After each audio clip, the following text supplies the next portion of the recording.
Good afternoon, everyone. This is the Insignificant Stoic here.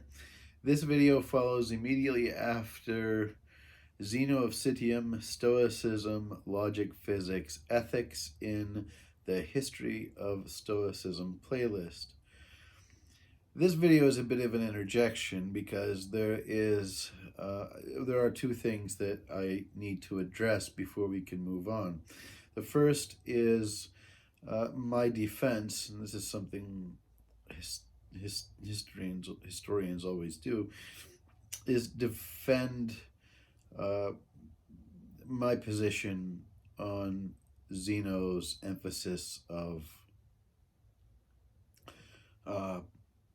logic being first in his division of philosophy when I'm using a secondary source. And the second thing I want to do at the very end of this video, and I'll try to keep that very short, is just let you know that there are multiple words and what those words are for logos. So to begin with, this whole thing about historical defense and in the text that I'm using. First of all, as you know, I'm using the as a text Diogenes Laertius's Zeno of Citium, Summary of Stoic Philosophy, Book 7. And in my last video, I had mentioned that according to Diogenes Laertius, he makes obviously a comment in his book where he says, but Zeno put logic first.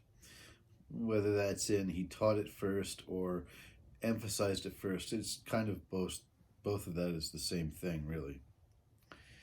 And that's a comment by Diogenes Laertius. The problem is that Zeno lived in the 300 BCs, while Diogenes Laertius lived in the 300 something AD. It could be a contemporary of Emperor Constantine.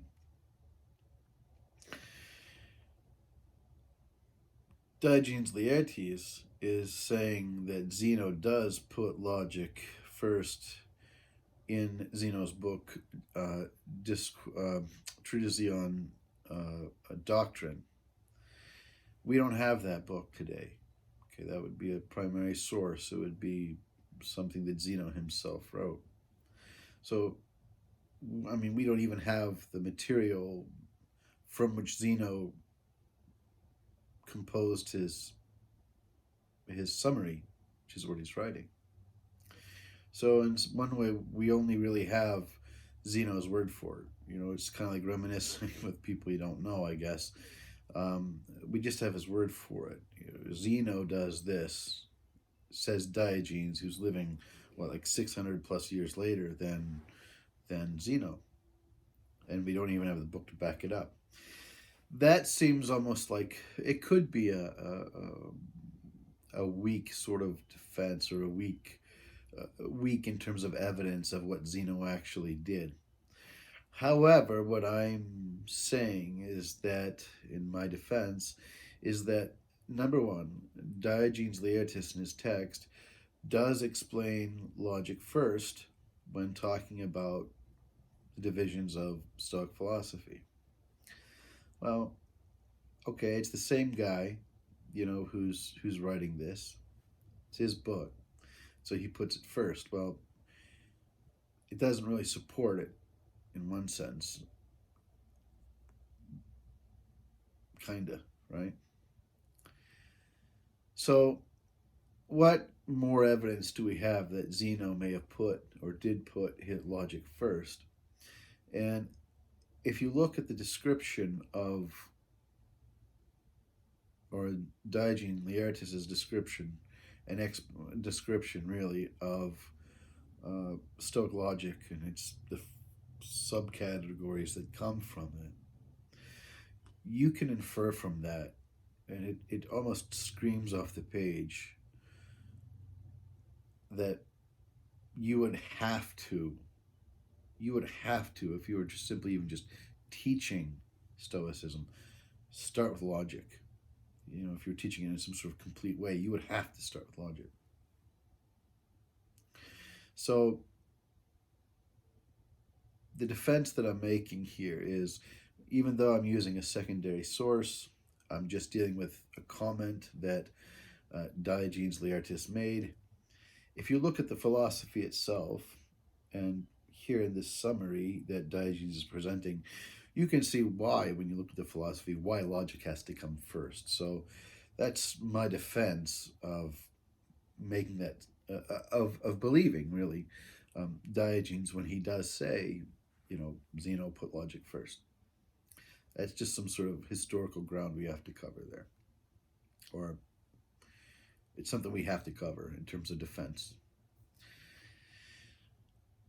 The second part of this video that I want to mention, and I'm going to do this briefly, is if you have different texts or different translations of some of these texts of these Stoic authors, you'll see that from one to the other, you'll see logos, logic, reason, the reason, the reason being capitalized. They all mean logic, okay? They all mean logos. I mean, they all kind of mean the same thing. There is a difference between reason, logic, and logos. But like I said before, I mean, in its most literal sense, logic or logos is logic, right? But you have to understand the Greek mind and their understanding of language and from the Hellenistic world even further. And that is, things have nuance. So I'll give you an example with another word here. The Greek word for remember, okay, is anamnisis. A lot of times you see that anamnisis translated into English as remember. Well, when we as Westerners see the word remember, or English speakers see remember, what do we think about? We think about to recall something, right? That's what that means, to recall, when we think of remember. Not to the Greek, not to the Hellen. It does have that connotation, it does have that meaning, but it has a lot more than that. And for example, anamnesis, to remember, is not just to recall, it means the opposite of dismember. So remember, in a literal kind of, you just break the word down, is the remembering, the putting members back together. And in the Greek mind, and I've used this word a ton of times,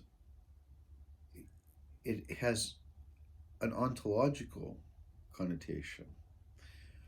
Just say, if you don't know what ontology is, it's the things, it's things, it's about things. So it's almost like putting things, real, tangible things, back together, okay?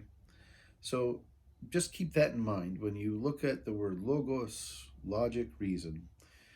It all does mean the same thing. There are differences within it. You'll see, and I've already started to emphasize logic and logos. There's a reason for that, because as we progress through Stoicism's different sort of types, I mean, I have two, and this is just me, I have two main distinctions in Stoicism. And I have the Hellenistic type of Stoicism, and then I have the Roman type of Stoicism, and you'll see why. And there's a distinction because there's a shift, and it centers around logos. And I'll get into this later when we talk about the logic in Stoicism. But the other thing to add here is, again, historically, that shift in the meaning of logos, because it does it logos basically gains weight as it goes on. It has more nuances. Will play an extremely important part, not just in Stoicism, but in the entire culture, especially the Roman culture of things, because logos will expand to meaning a bunch of stuff. So it's something that it's the reason why behind I'm focusing on logos. But just know for now, when you read these texts that we like to read, Marcus Aurelius, Seneca, Epictetus, and the various translations, you're going to see different words used for logos. It's reason, logic, logos, it's all the same thing. There's a slight nuance, difference between those words, but it's basically the same thing. All right, so hey, have a good day.